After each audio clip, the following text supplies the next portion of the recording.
Daniel Garcia, Bryan Danielson, Chris Jericho comes out on commentary, no Regal. Danielson just gets a huge reaction coming out. He's grown out his hair a bit, and he just immediately goes after Garcia with a running drop kick and kicks, and this crowd's just going nuts, chanting yes. Tope suicida by Danielson. He lands on his face, of course. Yeah, I mean, that's what the face is for. It's a cushion. Sure, yeah. He starts kicking Garcia in a chair on the floor and then hits a running drop kick, sending Garcia flying off this chair. Crowd's deafening at this point. And then Danielson comes off the top with a missile drop kick, and he sells it like he is out. And this was the spot on Raw when he got the stinger, was the same move. It was the missile drop kick off the top against Randy Orton. And he's down, and like his eyes are closed, and he's selling like he's unconscious. And you've got Bryce coming, and like Bryce, dude, this guy would be the worst MMA ref. Like he would just let a guy just get pummeled, like beyond repair. He's just, are you okay? Are you conscious? Hey, he's only a man who's retired for 3 years because of concussion issues. I mean, he can make it through this match, surely.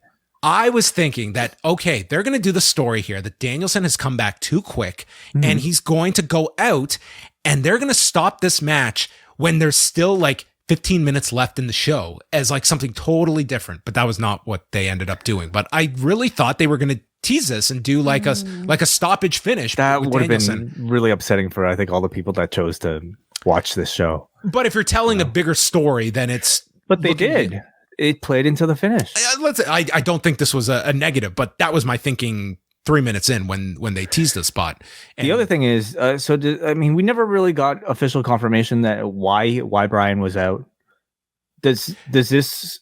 I mean, I confirm we don't have confirmation. It was a concussion, but listen, that's the story they're playing. That's literally what everyone has assumed, and I think this only makes sense that this is like what the story is. Like there's been no contradiction to that line of thinking. So maybe we'll find out on Bella's podcast. Perhaps, yeah. I mean, it's such a sensitive issue, I would say, for every single wrestling fan, who's been through this entire Bryan Danielson comeback saga. Like usually with injuries, I feel like they're a bit more kind of like open about it. Like we tend to maybe know exactly what seems to be bothering people. But the two C's are concussions and COVID. Those are two that seem to be the ones that are more guarded. Right. So Garcia just goes after him with hammer fist. The crowd boos this because, like, I would imagine, like, when you see the missile dropkick spot from Danielson, like it was 9 years ago, but I think everyone goes back to that stinger. Like it's people remember it, and I would imagine those like in the arena, like this was viewed as like real heel heat that Garcia is going after him here. Oh, it was the perfect type of spot, it was a great spot to do. Yeah, because and Bryan's selling, of course, is tremendous. Yeah, yes, like. Laying there, everybody had a look of concern immediately. It was the second best selling of the day, behind Ishii. Oh yes. The delay. Danielson tries to resume and he collapses. Danielson might have been on par, if not ahead of Ishii at this point. And then he rolls out to the floor. Garcia sends him into the steps and DDTs him onto the concrete, which sets up the picture-in-picture as Doc Sampson is checking on him. Garcia continues the attack. Danielson is bleeding, and Garcia bites the wound. Who cares? Danielson manages a back suplex off the top, stopping Garcia, and he starts hitting him with kicks and drops him with one to the head. And they keep bringing up he's not 100% yet. And he goes for the stomps, and Garcia is able to stop them and applies a rear naked choke.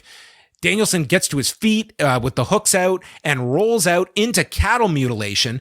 Garcia escapes that. There's a tiger suplex by Danielson, and then dropping elbows, which again Garcia reverses. He hits his elbows, and then Danielson with the shoulder capture suplex and sets up for the Busaiku knee, and in midair gets clipped by Garcia.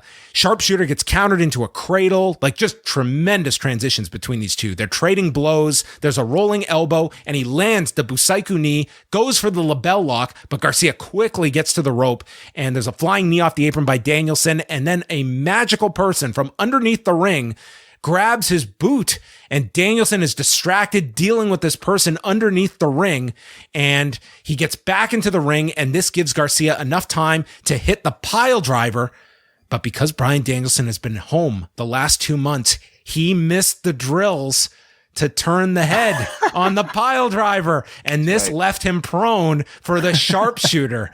And Garcia bends back. Danielson goes out at 17 minutes and 10 seconds, and Garcia gets the win. And it's revealed that it was Jake Hager underneath the ring.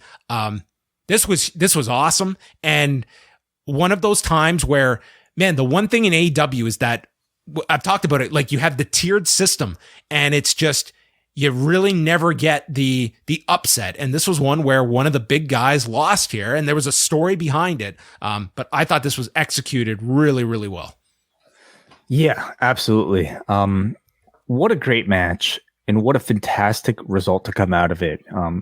Bryan, I think, came back from injury, from a suspected concussion, and anytime like you hear concussion with Bryan Danielson, of course you're going to get tremendously concerned.